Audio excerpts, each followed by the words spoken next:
Hey guys, it's Tara. Welcome back to my channel. I'll be doing a what's on my iPhone video, as I did one exactly like a year ago and it got really popular and a lot of people like these sort of videos. So I hope you guys enjoy what's on my iPhone 2020. So I'll be doing a very brief video, as last year I went more in depth. This video will be like a new updated version of that video. Without further ado, let's get started. So my iPhone is the iPhone XR, and so this is how my phone looks like from the back. As you can see, it's just like a collage of all my favorite stickers I made. So I actually made these stickers myself. That may be another video if you guys want to see how to make these stickers. So this is my case, I got this from Doria. It's an online website, and these are life-proof cases, so they're very durable, and when you drop your phone, like I've dropped my phone so many times and it's not left a single crack on my phone. So I highly recommend this case, and it's see-through as well, so you can put whatever stuff you want on the back. It comes in different colors as well. I got the light pink color, and they are quite pricey, but it's totally worth it. Let's get started with the actual tour right now. So when you first open up my phone, this is the page that you see, and as you can see, I have Gilmore Girls wallpaper. I absolutely love Gilmore Girls. It's one of my favorite TV shows ever, and I don't want to go through all the basic essential apps because everyone has them, everyone knows what they do. Okay, this is the page where I keep everything, and I only have one page on my whole iPhone because I think it's just easier to keep everything on one page. So I have different folders set up for different things. First folder that's important and actual use to me is the social folder. So here I keep all my social media. My favorite social media at the moment is definitely TikTok. And then moving on to my next folder is where I keep all my games. So I have Fruit Ninja, Dumb Ways to Die, Temple Run 2, BuzzFeed, Netflix, Spotify, Perfect Turn, and Bottle Flip 3D. I don't really use games, to be honest. I don't really play games unless I'm super bored and I've like gone through all of social media already. But my definitely top two most used apps on here are Netflix and Spotify. I download a lot of Spotify songs. You can follow me, Tiara Shagan, follow me on Spotify. That's definitely one of my most used apps ever. My next used app is Netflix. Currently I am binging Schitt's Creek. Very entertaining, very funny. And I've recently finished Gilmore Girls and Brooklyn Nine-Nine, and those are my favorite TV shows of all time, so I definitely recommend you guys should watch them as well. And my next app is my travel app.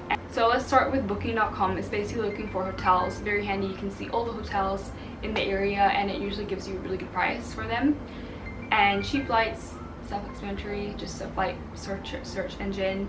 And then TripAdvisor. I end up using this a lot when I go to new places, especially if you're not familiar with the area. You want to see what the best attraction or restaurant or activity to do is in that area. This is super handy. I love to use this app, and you can see people's honest reviews, so it's not biased at all. And Match is a travel app where you can I used to have an account and then it's somehow deleted, but basically you just scratch out the places that you've been to and add new places that you want to travel to, like a bucket list kind of thing. Really fun if you're into traveling. Okay, I have to be going somewhere, so I'm like rushing through this. But my next folder is my randoms folder. These apps don't have a specific folder, so I just put them in random. So I don't know what 7 is, to be honest. So this is AT Mobile. It's just a bus app that keeps track of all the buses. Don't really use that much. Okay, my next app is Tabata.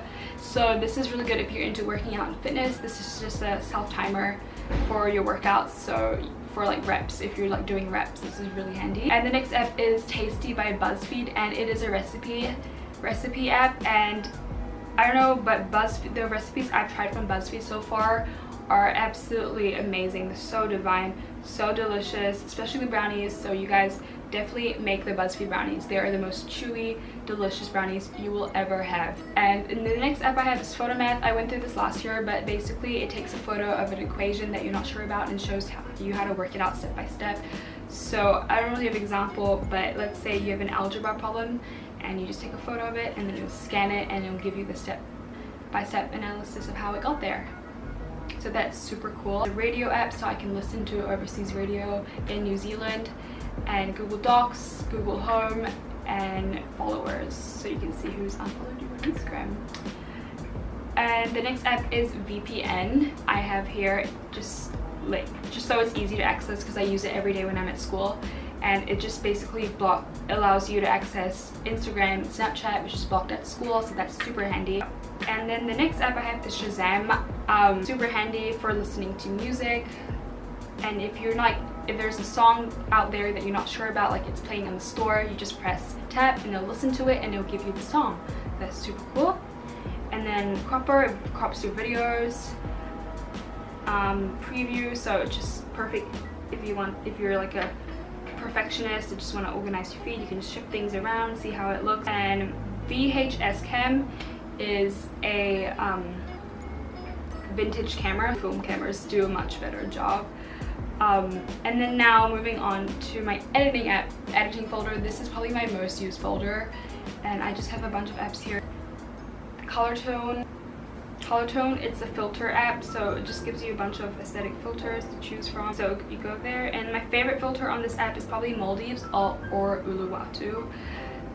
So that's that. And the next app is Teza. These are some photos that I've edited on this app. Not all of them have been edited, but some of them, as you can see from the photos. It's a very pastel, washed out kind of look, which I kind of like on some photos, but some other photos it just looks way too washed out and crazy, so you have to like play with it and adjust it quite a bit.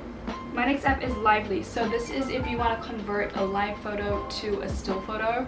So let's say this is a live photo here, and you can just take parts of it. You can just export photos from the live video, different parts of it. This app is Fonto, and I like to edit my YouTube thumbnails on this app.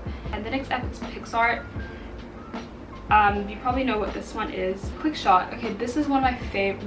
This is one of my favorite editing apps because, okay, watch this. For example, I have this photo. Let's say that the sky was overcast on this day, so I would go to sky and I would insert another picture of the sky, or if I want a sunset, I can put that in as well. Although sometimes you have to play around a bit because it doesn't look that clean, so you have to tidy it up a bit. The next app is Lightroom. I love this app so much, especially if you've bought presets from like people. So I'll show you guys. So this is before and this is after. Definitely the most professional editing app I have on this phone. My last folder I have is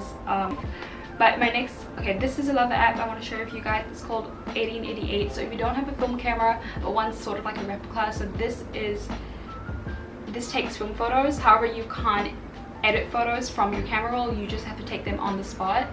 So let's say I want to take this photo of Samira. It'll develop it like a film camera does, but obviously it doesn't have the same effect as a film camera, but it's good if you don't have one. Like it works well. So there's me. It's kind of the filmish vintage vibes going on there. 1 second a day, so you take a photo for every second every day, and then at the end of the year it makes it into a big movie for you. And the next app is Visco. You guys probably all know what it is. It's an editing app, lots of filters, and GoPro, where I can my GoPro footage from my GoPro to this phone. Not necessary. Dropbox, just where I store photos when I run out of memory on my camera. Thank you guys for watching. I hope this video didn't bore you too much. Hopefully you got a few apps out of this that you might like to add to your iPhone, and stay tuned for more content coming. Bye!